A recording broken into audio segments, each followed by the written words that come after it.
thank you everyone for joining. I think we have a number of folks who are still coming in, and I am particularly excited about today because we continue to have questions that are coming in from all of you on a variety of topics with which we're dealing, and we're anticipating that you all are going to continue to provide us with those questions and more as you use the chat function. We will be recording the session today, and that recording will be made available to everyone who is registered for the session. And for those of you who are not participating as advisors today, you will be blurred in that process. And as I said, I'm really excited about what our lineup here today. We have 3 folks coming in. So Melissa Scholz with Scholz Nonprofit Law, and I believe she'll be potentially joined by some of her colleagues as well as we work through the questions. Mindy Rowland with Spark LLC, doing the legal and HR, and works a lot with small businesses as well as nonprofits. And then Elnisa Allgood with Collaboration for Good, who focuses and specializes a lot in nonprofit collaboration, but also has a technology business and is just an all-around good person to ask a lot of questions of because she's seen a lot. And so I've had the pleasure and opportunity of working with all 3 of them over the years of doing this, and delighted that they're here to join us today. The format of what we'll go through is to some degree a bit unstructured. We will have a lineup of anticipated topics. And so with that, we're anticipating that we will talk about technology, we will talk about people, financing, and also strategy. So we'll weave those things in and hear a bit from whomever from our panel of advisors. We'll jump in on those, and we'll be asking each other questions as well. To get things started, we will go through a poll. And so I'd like to know through what lens you are joining us today. That's the nonprofit staff board, businesses less than 50, businesses greater than 50 employees, sole proprietors, consultants, or others. So go ahead and take a moment to respond to that poll, and seeing a continued trend for small business and nonprofit staff as well as consultants. So I'm going to end that in 3, 2, 1. And we will share those results so you all know who is in the room as well. So right now, just under about 60% nonprofit board and staff, about 20% mix between smaller size businesses as well as consultants. So thank you for that. And what I'd like to do now is really just start out with a moment for all of us to come together and center a bit. And this is words from 1869, times of the past when they were also dealing with pandemics like we are today. And people stayed at home and read books and listened, and they rested and did exercises and made art and played and learned new ways of being and stopped and listened more deeply. Someone meditated, someone prayed, someone met their shadow, and people began to think differently, and people healed. And in the absence of people who lived in ignorant ways, dangerous, meaningless, and heartless, the earth also began to heal. And when the danger ended and people found themselves, they grieved for the dead and made new choices, and dreamed of new visions and created new ways of living, and completely healed the earth just as they were healed. And those words seemed fitting as we think about a lot of the challenges and the different ways in which we are all continuing to try and navigate through these uncharted waters and uncertain times. And so we will start the conversation with a bit of the technology side of things. We know that people have been trying to find their way dealing with new technologies, but also finding their way doing things like telecommuting, working from home, sharing spaces that they hadn't done before.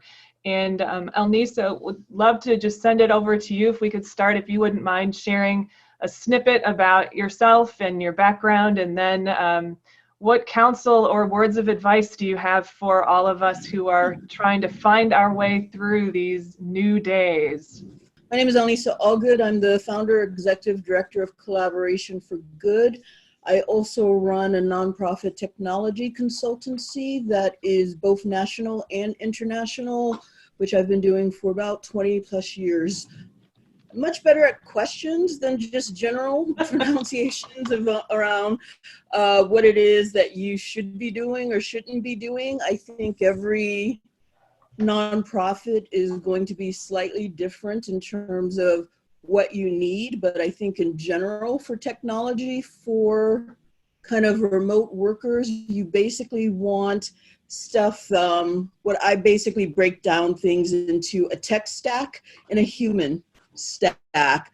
So the tech stack would probably include something for project management, something for meetings like this, something for ongoing communications, and then any additional tools that you might want. So let me kind of go over what some of those tools might be.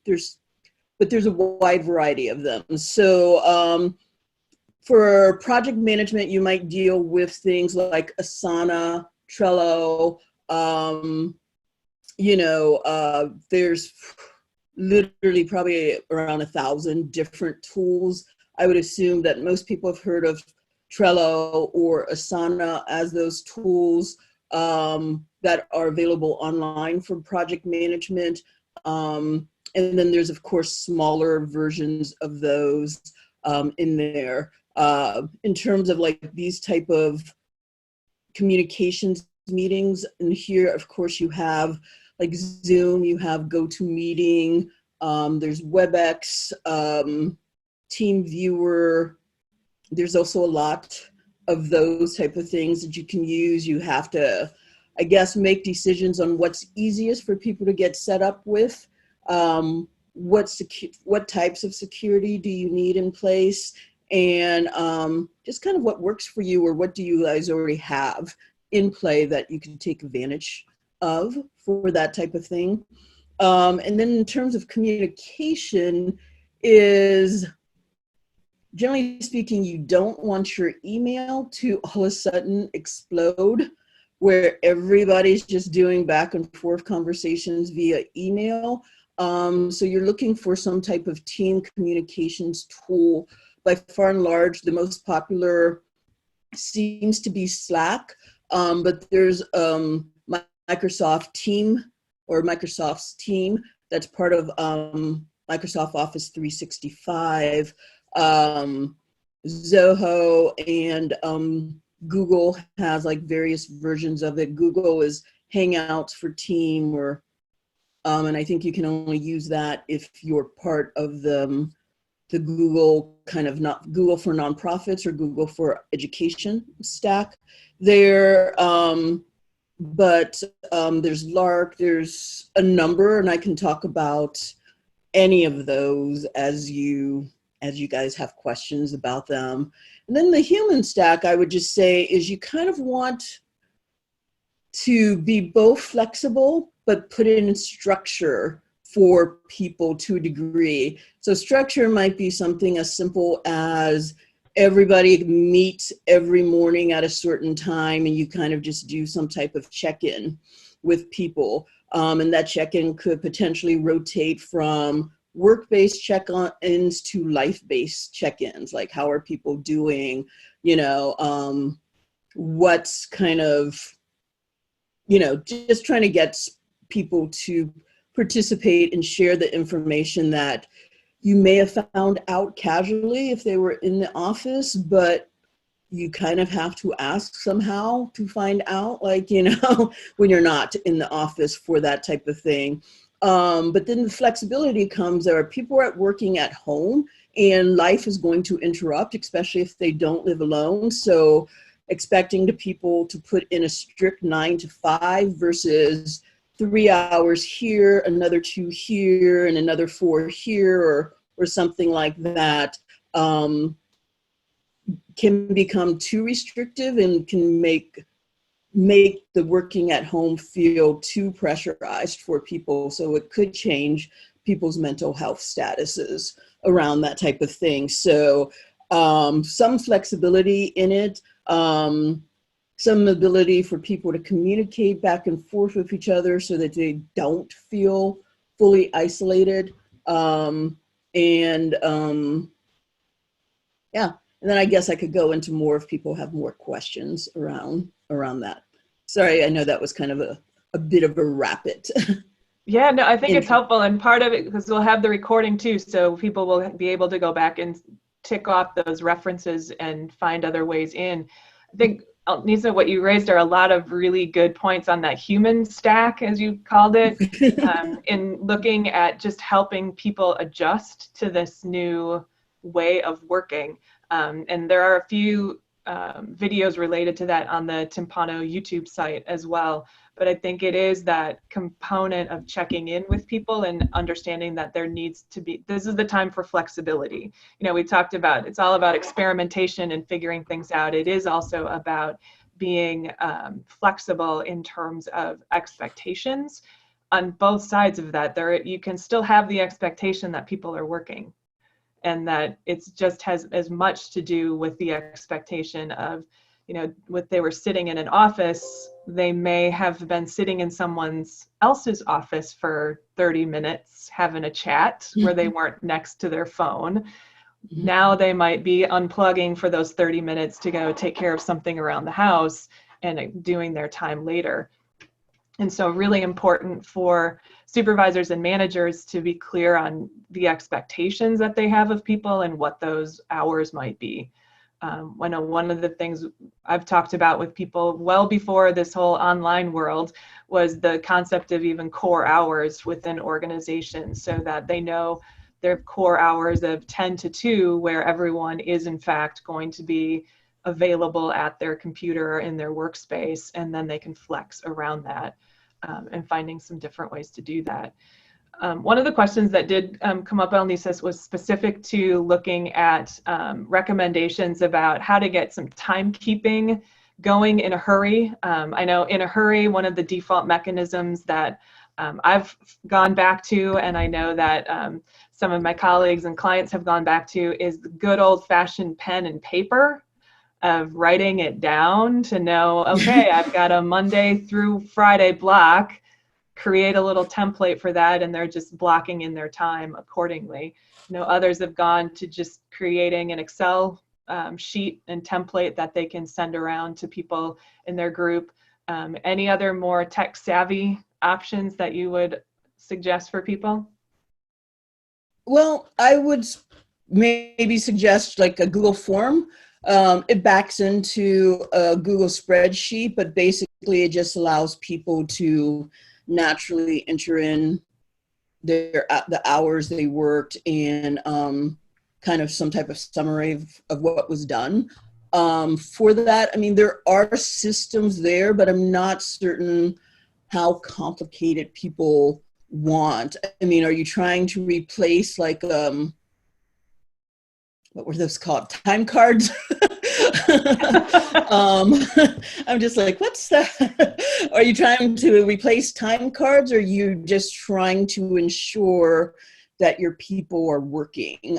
I guess is really part of is what I would need to know. Because if you're just trying to ensure that your people are working, making sure that the projects that they're working on are getting done, I think in some ways is probably good enough.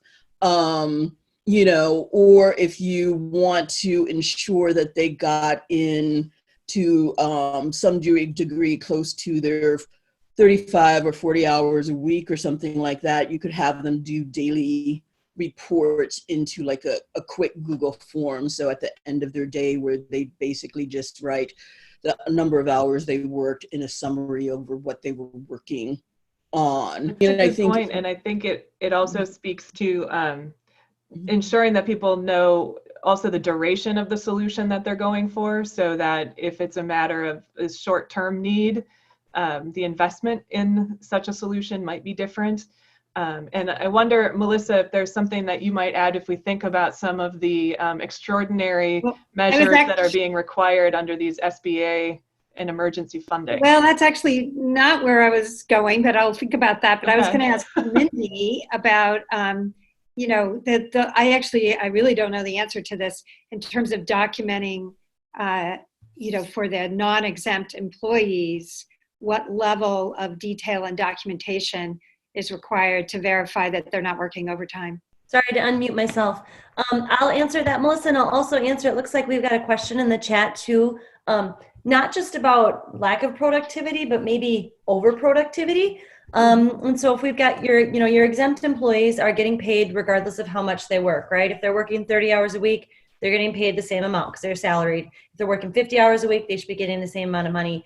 Your hourly employees are different. And if they're working over 40 hours, they are entitled to overtime. And so how do you monitor that? I think the default right now is making sure we start thinking about, are our employees busy enough? Are they doing their work? But I think there's a whole nother segment of the population that are having a hard time turning it off at night and on the weekends. Normally they maybe take an hour lunch break, go walk around the Capitol Square or do something to get out of their space a little bit.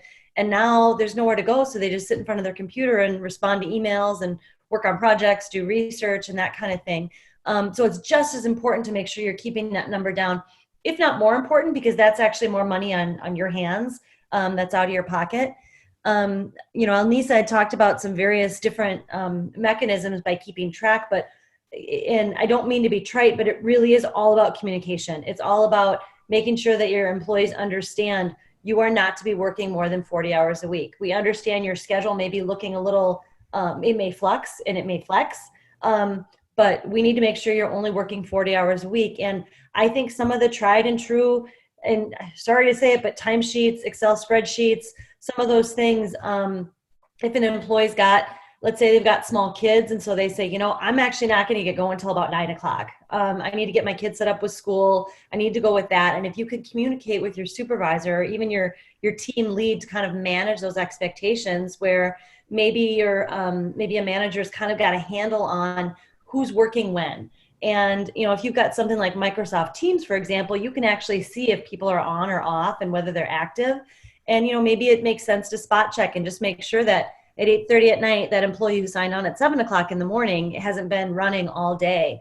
So there's just some things you can do, because you do have to keep in mind that overtime is an issue and it's not going to go away. And so requiring employees these days to track their time, that will be your best defense. I mean, nobody wants to think that employees or anybody's going to take advantage of the situation that we've got in front of us right now. But it also makes sense to go ahead and put some precautions in place to make sure that you do have a system where you can say, nope, we asked you to track your hours and we told you not to work 40. Here's the email I sent out that said nobody should work more than 40 hours a week. And here's the request that I said to tell you to submit what your hours are. There's nothing wrong with, and probably a lot right with, continuing to require some of those platitudes to keep them in place. It's true. I mean, and it's, but also you should be careful with the things like Microsoft Teams, Slack, and things like that. Lark, sometimes people keep them open in the background all day long. They're not accurate timekeepers for how people were working. Even if you can get people to set their statuses properly. But most people don't set their statuses properly. And that is something that you can encourage for people to do, like if you're in Slack or Team, Microsoft Team or Team Viewers, where there is an option that says, I'm busy, or I'm in a meeting, or I'm available, and things like that for it. But a lot of times people just keep them open in the background so they run all day. That doesn't mean that they're looking at them all day, though sometimes people are. I mean, it's also like just the same thing with email. Sometimes people are checking their email hours after they've officially been done with work. But I think, as Mindy mentioned, like, communication is probably the primary key for that, especially if like a person can only work so many hours a day or so many hours a week. You may even just want to request, like, each week in advance for them to give you a tentative schedule of when their hours are going to be, so they know that those are the hours that count for it. And you want to encourage them not to work more than those hours, but to be perfectly honest, if they live home alone, they're probably going to work more than those hours on that, and they probably just won't report it as long as they know that, and I'm not saying I'm encouraging that. I'm just saying that's going to officially end up being a reality of people. They have nothing else to do, so they prefer to probably continue to research or to do email communications or things like that, just as a mechanism to keep busy, even if they're not getting paid for it. And technically this was true, I think, even in the workplace for a lot of people. It's just that in the workplace, people had the ability to check in and check out, right? That's a great point. I would just add that the tendency for people to overwork only underscores the fact that you need to have communications that you've sent out in advance that says these are our expectations. Because if there's nothing there and you kind of know that your employees are workaholics and you know they're working because they're sitting home by themselves, you're going to be very hard pressed to be able to defend yourself against a wage claim later on, where they say, look, you knew I was working 60 hours a week, every week. We were going back and forth via email, at 6:30 at night, at 7:30 at night. You and I were working together first thing in the morning. And if you don't at least have that communication that says, look, it's your responsibility to make sure you're limiting your hours to a reasonable number. And even communications like, we still expect you to take some time off when you need some time off. There are still things that need to be done. Taking a breather these days is as important now as before. So those kinds of communications to your staff. And look, we all know who our workaholics are. This doesn't change just because people are at their houses now, right? We know who the workaholics are. We know who the slackers are. And you need to keep managing people based on how they work. And if you've got employees who you think have a tendency to overwork and who are going to be those people sitting on the couch with their laptop all night long, you need to step up and have that conversation with them that says, look, I can't, and it can even be this, I can't pay you overtime. And we can't be in a situation where I'm going to have to pay you overtime. And if you work, I'm going to have to pay you overtime. And I'm going to discipline you for that. I will have to pay you, but I will discipline you. So you need to turn it off at a certain time. And you just have to be really strong with your employees because you really don't have any other options at this point. So communications on the front end, communications with the people that are going to be your problem employees, whether underperformers or overperformers, and then to continue to follow up with them. Now's the time to have those frank conversations with your staff for sure. And I think that's also points to something that's particularly challenging is we think a lot about how, people were thrust into these, working from home conditions, or some people were basically told they went into the office one day, the next day they couldn't go back and they didn't have time to gather their things or get their materials or that kind of stuff. But we're also seeing these are times when it's our supervisors, our managers, and our leaders who are in territory that is uncharted. And the need for them to develop those skills and to hone these skills that perhaps they were working on while they were face-to-face. And this is just a whole new twist on a lot of those needs. And so what we're also seeing is, this is the time where good management and good leadership is more critical than ever. And so take advantage of the webinars and other things that are out there to help build up those skills, because it can be really challenging to go from trying to figure out how to take a hard line with your employees or a firm line with your employees to then actually having to do it within a 1 day or 4-week period. So to know that that's a big change in transition we're asking of leaders and managers too. I did want to turn a bit, I know that another topic that we've been talking about on these calls, as well as things that came in terms of questions, was looking at the PPP specifically, or the Paycheck Protection Program. And so what launched a poll here for those of you who are able to participate. Just curious to know, of those of you on the call today, how many have not applied, are trying to apply, or having trouble, potentially still contemplating your options, or have applied and you're waiting to hear back, or those that have already received approval. I know anecdotally what we're hearing is that some organizations are having a good luck and good response to it. They've had a good relationship with their financial institution or others in pulling that forward. Also hearing that others are struggling when they didn't have that same sort of relationship. And also that this is the time where relationships are going a long way. And so knowing that if it's effective, trying to figure out what your options are, how to move forward, this is the time where networking really matters. So know who's in your network and to move that forward. I'm going to go ahead and end the poll in 3, 2, 1, and then I will share the results. So we have a good number who 37% have not applied, and then others who are still working through that process of either trying to apply and having trouble looking at options.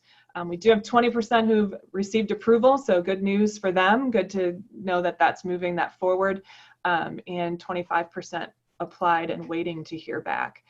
And so we do also know that the program will likely be oversubscribed, meaning there will be a lot more people wanting the money than there is money available. And so it's really important to make sure that you have that good data and good information available to move that forward. Some of the questions that have come in, we know is just in terms of status, as there looks like in the chat, we did have some answers to the question about life and short-term disability payments. I just want to Melissa, comment on that. Yeah, Can if you I could just comment jump in on that. Yeah, so I'll be honest. I mean, the statute explicitly says, I'm sure this is why someone asked the question probably, it says group healthcare premium or group healthcare benefits, including premiums and retirement benefits. I don't think that specifically covers short-term disability and life insurance. So we'll look for guidance to the contrary, but I think you should assume it is not covered, because it seemed, and Mandy's shaking her head yes on that one. So I know it's confusing because I think there are summaries out there that refer to insurance premiums, but it's not all insurance premiums. It's group healthcare and then different retirement. And the way that generally, and we all have to remember that these laws got rushed through so quickly. So there is a lot of things that's being that got missed, which is why a lot of these regulations and guidance are continuing to be rolled out to provide additional guidance as we go. But generally speaking, if the laws announce different things specifically and say it does cover this, it does cover this, if it doesn't say other things, the default is then those things aren't covered. These are a little bit uncertain times. Again, they ran these laws through very quickly. So it may be an oversight. I personally haven't seen anything that gives the nod to short-term disability or to life. I haven't seen anything that says absolutely not. So, it could go either way, but if I were to default, I would default at no, that those things are not covered unless we find out otherwise, just given the fact that they're not delineated in the statute and other benefits are the health insurance and retirement. Yeah. And then I also wanted to comment on the timeline for applying. I cannot emphasize this enough. Apply today, yesterday. The people I know that have gotten funded applied at like 4:45 on Friday afternoon, April 3rd. And those are the ones that both, have gotten funded, but also got their applications through when they weren't so overwhelmed. So, you can always, if they come back with an approval and something has changed and you say, you know what, it's not worth it, you can always decline it. But at this point, why not get those amounts forgiven if you can? I mean, the only thing you're certifying in this situation is that the economic conditions are I can't remember the exact term, not unsure, but anyway, it just escaped me. But unlike some of the unemployment and employment tax issues where you actually have to track, a reduction in revenue for the PPP, and Jeff, jump in here if you want to say anything to clarify, but is just unsure of the economic conditions, basically, which any nonprofit should be unsure. And you made a point, and I think good to affirm or underscore, is being that people can apply for these programs and then choose to not take the funding. True. And I don't know, for those of you who didn't apply, it looked like we had 37% or something did not apply. And I don't know if that's because you're waiting or maybe you don't need the money, which is fantastic. But if you're feeling overwhelmed by the process, it really is a 2-page document, at least for the PPP. It is the most simple loan document that I have ever seen. And I'm not a money person, but it really is. It's an easy document to fill out. And the certification, as Melissa said, all you have to certify is that you're uncertain of what's going to happen with your economic situation. You don't have to certify that you've lost a certain amount of money, that you're not going to be able to make payroll. You don't have to make any sort of representations other than the COVID virus is making my financial outlook uncertain when it comes to my business. That's basically it. Right. So you can take the money, you can get it approved and decide you only need part of it. You can turn some of it down, but there's no reason not to get your application in the queue. So if you take only one thing away from this, I think all of our talking heads are nodding at you saying, apply as soon as you can if you think at all you might need the money. And I also want to point out on our website that my colleague Jeff Femright did a nice checklist that includes, proposed resolutions, all the steps of kind of what you need to do to get everything in order and make it easier for the bankers or credit union, financial institution people to approve you. So if you go to the Scholz Nonprofit Law website, we have a COVID-19 page. Over on the side right column, you will see PPP application resources, I think it says. And there's some specific guidance in there too. What about the issues that people might be facing in calculating the forgivable portion of the PPP loan?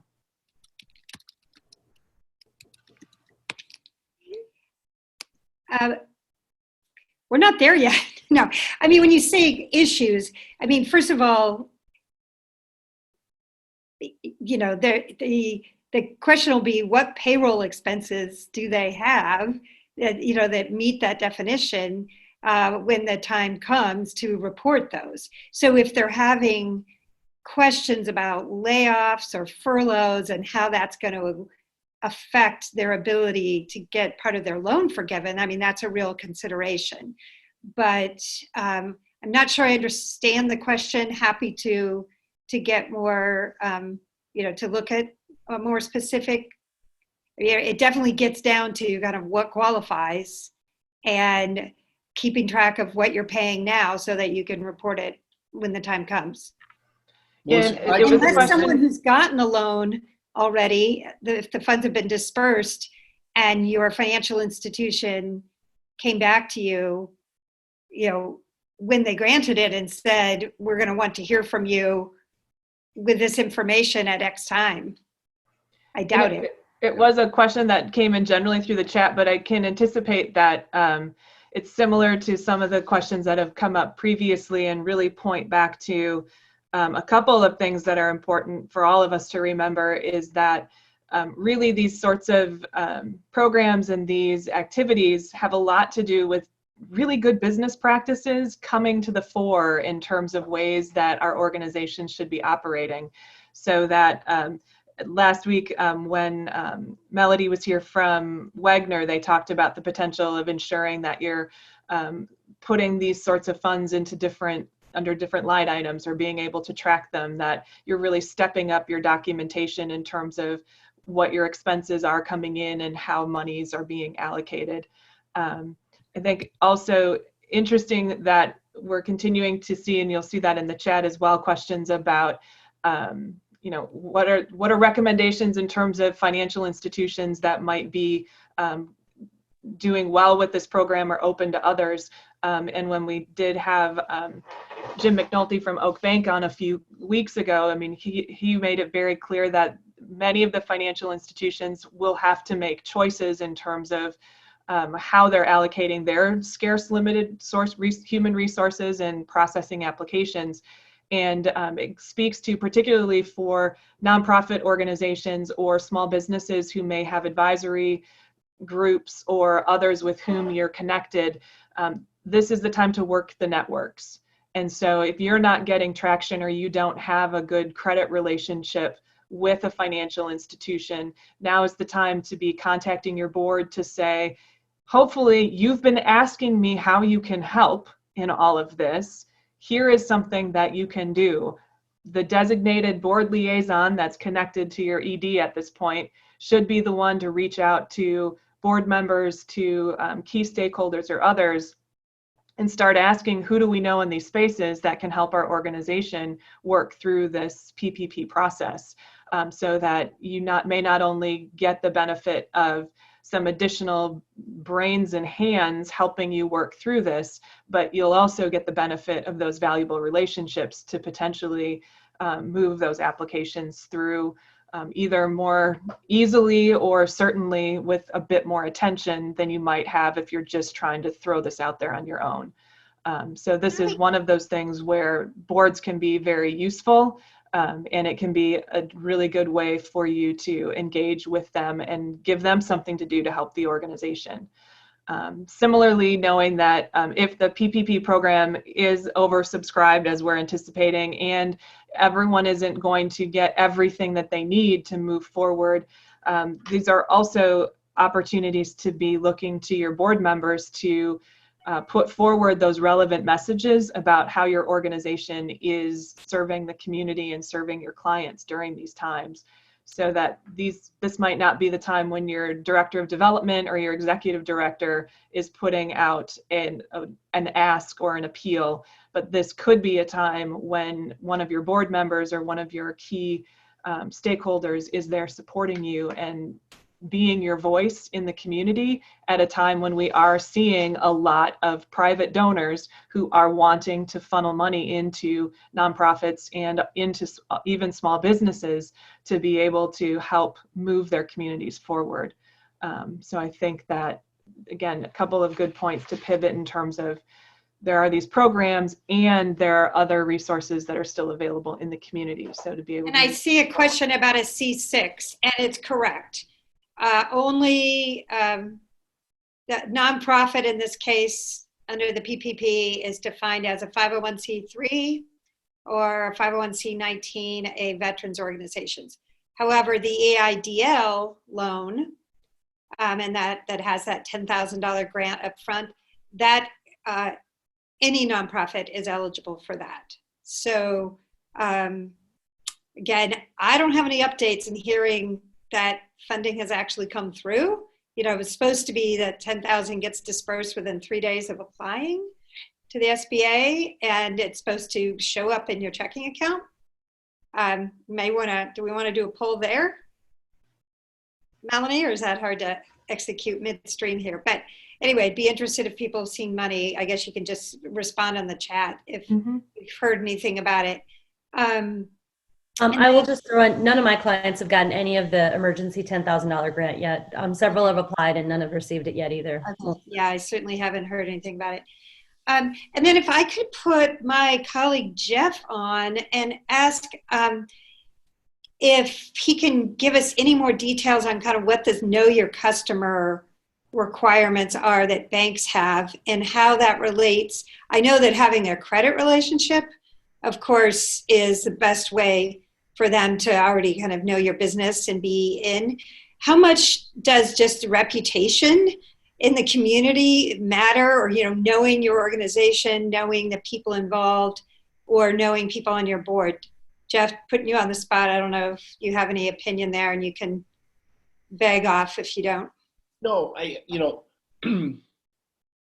sometimes things have been, as we discussed this afternoon,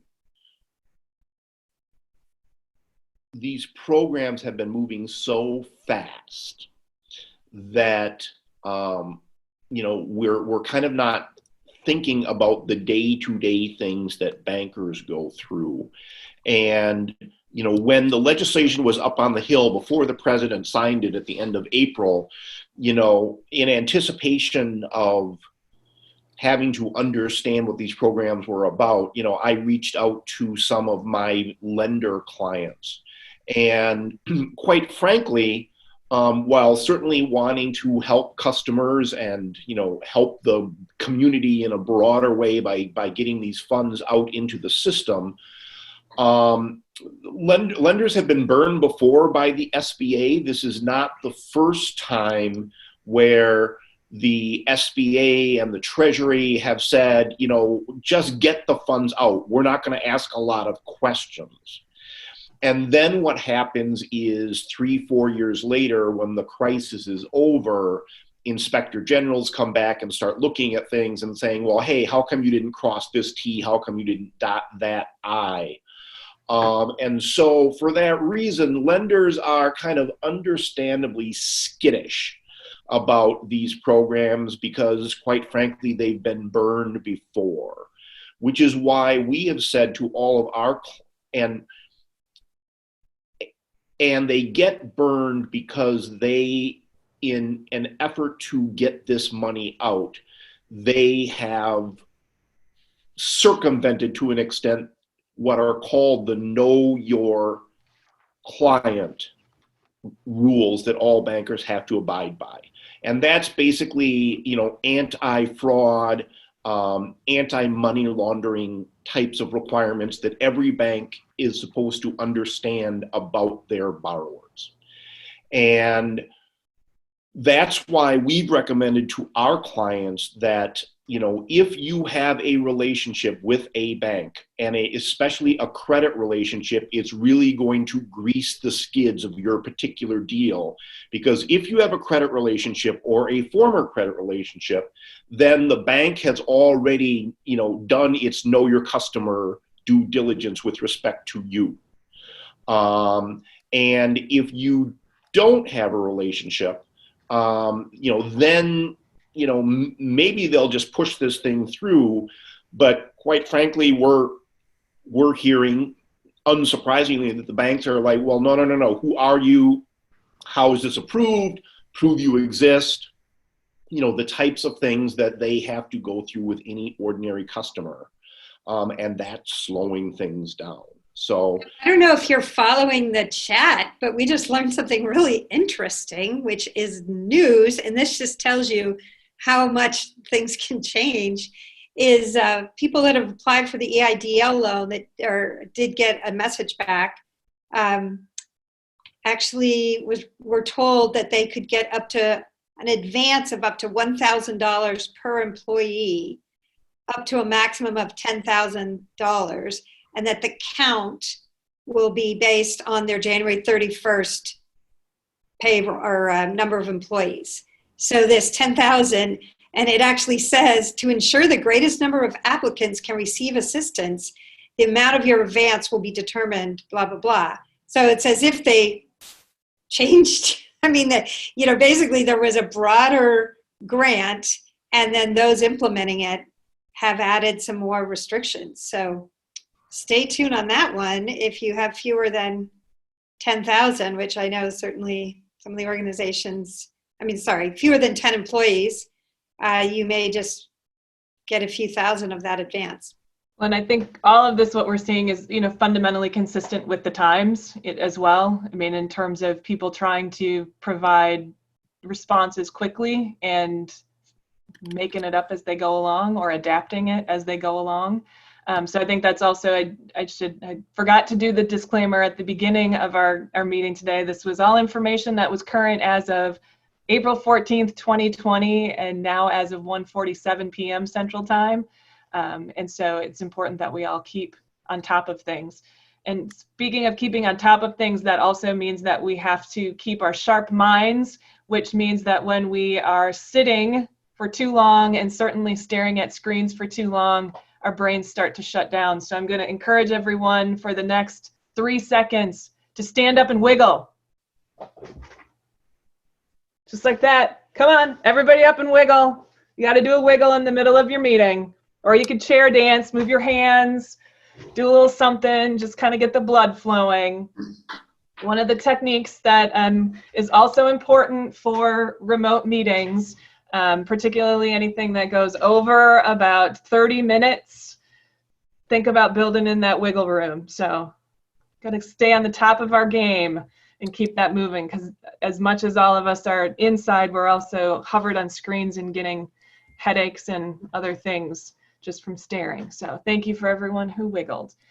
I know that we want to make sure that if there's an opportunity, Elnisa did add some additional resources in the chat.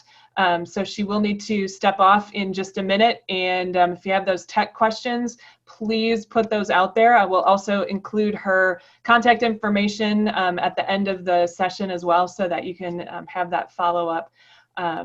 But make sure that if you have a tech-related or collaboration-related question, get that in there in the next 2 minutes. I think another thing when we think about the PPPs, as well as the EIDLs and any other measures that you might be taking, read your fine print in whatever you are pursuing and signing, so that you're very aware of what's happening at the moment that it comes through. And I think that's a good reminder that Laura brings up in the chat for all of us, to make sure that we know what we're getting into at each point in the process, and assessing how it's going to help move your organization forward. We're coming to the close of our time here for today, and want to see if there, again, get those questions in there. Elnisa, if there's any final thoughts that you would like to share with everyone before you have to pop off? Not that I can think of in general. I mean, there's just a lot of technology out there. I'd say just narrow it. Don't look at everything that's available.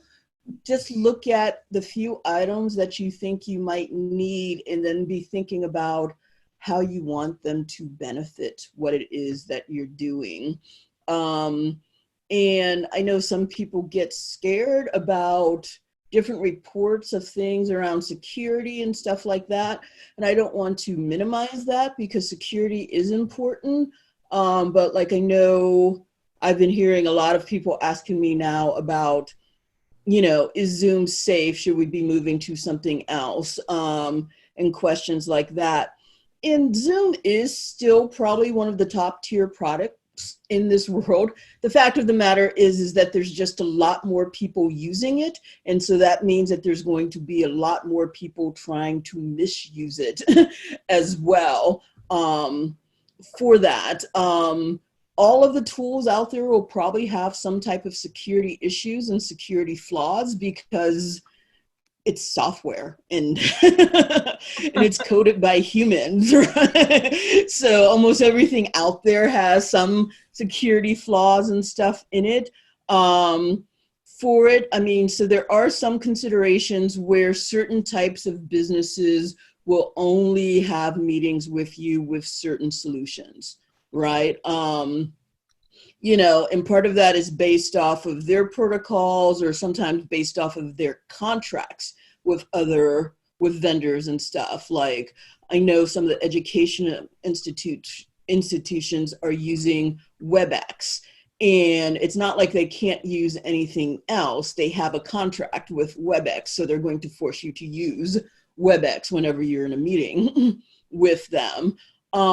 That's, I think, fine. A lot of these things don't always force you to download a different piece of software. Some of them do, but you can always just toss them off your computer once you're done. Or if you're going to be in regular meetings with those people, you can just leave it there, slightly disabled until you need it again for that. So I say just make decisions based off of what it is that you want to accomplish with your people and for yourself, and focus on things that I think are simple and easy to use, because there's nothing quite like onboarding people to a really badly designed product. All right, gotta go. Thank you, Elnisa. Bye. And definitely to emphasize, you know, find a tool and stick with it as well. the more you try and bop around to different things, the more confusing it all becomes, as you just think you figured out how to figure out the chat or raise your hand or do something, and in the next program it's completely different. So definitely good advice there. And then other questions, it looks like we have, I think we've covered most of them. I know that there was some additional guidance or information that came out from the SBA. It was either yesterday or this morning in terms of the opportunities available for sole proprietors or freelancers. And there was also information that was provided for faith-based organizations. And wonder if between Mindy, Melissa, or Jeff, if any of you have any additional insights that you might lend related to faith-based organizations or freelancers. I actually been catching up on some other work while we did all of this last week, but yeah, I have been tracking to see if Congress was going to do anything. You know, there was some talk late last week of getting more money, and I was particularly interested in the talk of a $60 billion fund for the smaller kind of economic development focused organizations that don't have the same kind of access to banks. And so far, no action there. And we'll see if they come back to Washington to do anything more there for now. And I will also include on the Timpano site in our where there you can have access to all of the recordings from these sessions as well as other materials, and that also includes links to Spark LLC with Mindy as well as Scholz Nonprofit Law. I'll include some of the updated information from the DWD related to unemployment insurance, and they've outlined 3 benefits that are available that you can then get some additional information on. And so one of those does include information about the Pandemic Unemployment Assistance, or PUA, that is now available for those who are otherwise not eligible for regular unemployment insurance, essentially self-employed independent contractors or workers with limited history. So I'll throw in there too, before we close out, the Department of Labor continues to update their FAQs regarding the FFCRA, the Families First Coronavirus Response Act. So what they do is they just keep numbering their questions. And so there was 58 questions last week, and now there's 67. So they just throw them at the bottom. They're not saying, oh, we've updated this. So if you've got a question, there is a chance that on that FAQ, if you've got the question, somebody else has it too. So I keep looking at that and trying to keep up to date on it too. But if you've got a question, the DOL website, going to their FAQs, at least with regard to the FFCRA, is a very good resource too. I agree with Mindy, and I'll also add that when they updated some of their questions, I believe it was in the 3rd round, they changed some of the answers from the previous questions and did not highlight that. So if you're really depending on them, look at the most current version, not one you maybe printed out a week or 2 ago. Absolutely. I appreciate you saying that, Sarah, because I was just going to say, and don't print them out because you just don't know. The best thing to do is actually go to the questions themselves, and they are not highlighting the changes, which all the law firms are. When you go to their resources, they'll say, hey, look, we've updated. The DOL is just acting like they were always right, is kind of how I see it. More thing to write, and Sarah, I don't know if you have any, or Mindy on this, but we expect the Wisconsin legislature to finally take action tomorrow, and to then pave the way for the $600 federal payment, correct? One can hope. Yeah, it's been held up. But I did see what Melanie mentioned with the PUA, although when I looked at it, I think it was yesterday, it said that people could start applying for the PUA. It said the 21st, which is actually Tuesday. I don't know what they meant by that, but it hopeful sign. But what Melissa's saying is true, is the $600, they need to reach an agreement that they haven't reached yet. Yeah, and for those, and that's, again, looking at all that information, the $600 additional looks like they'll take the applications in theory starting April 26th. And for those not eligible otherwise, the PUA, then in theory, they may start taking those April 21st. So I'll wait and see what that looks like. And in the interim period, know that we'll continue to update information and try to keep those links as succinct as possible, as opposed to providing you with the litany of information. These are more trying to look for, like, the National Council of Nonprofits that is updating information, the SBA that is updating, and then to follow Sarah's good advice of make sure that before you are acting or moving toward a decision point, go back to that same space or that same document and reread the entire document so that you feel like you have really good information with which you're working. It will be sending out following this. We'll have the recording available. We'll also have the chat available with the good resources that are in there. Next week's session is going to take a bit of a deviation in that we'll be having an opportunity to focus specifically on fundraising. We have Mark Pittman, who is the fundraising coach, also with Concord Leadership Group, and Sue Kindred, who is with SK Consulting and had been affiliated with Asking Matters, both nationally known experts related to fundraising. There's a link out there to register. We'll have that up on the Timpano site later today as well. We'll also continue to monitor what's happening with the various programs, and would ask that all of you in the follow-up email that you will get, provided that you have safe-sended mschmidt@timpanogroup.com, provide some feedback in terms of continued Q&A related to PPP and EIDL and those programs, and how valuable that would be for you. We are happy to keep doing these as long as they're bringing value to all of you.